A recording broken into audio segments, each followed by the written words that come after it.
Hi buddy, good morning. Ito na yung update ng ating ginagawang project pushcart. Alright.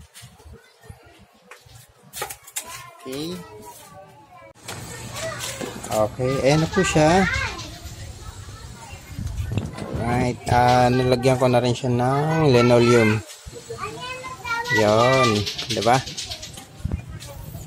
Hindi nakita yung yero. Right, sakto. Right, and then may bubong. Right, sakto na rin yan. Then, harapan niya.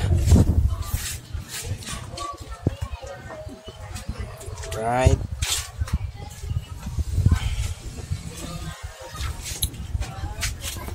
Diba, parang galing siya sa scrap metal, scrap na yero.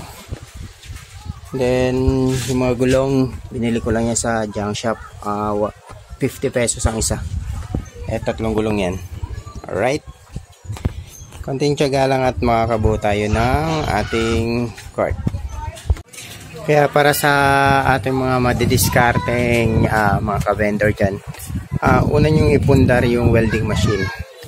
Importante yan. Kasi kung meron kayong talent sa pag-welding or kahit anong bagay, pag meron kayo nun, hindi nyo na kailangan bumili ng bago na mamahalin. Kahit maliit lang na kapital, makakabuo ka. Right? Diba? Hindi naman mukhang basura yung ginamit natin.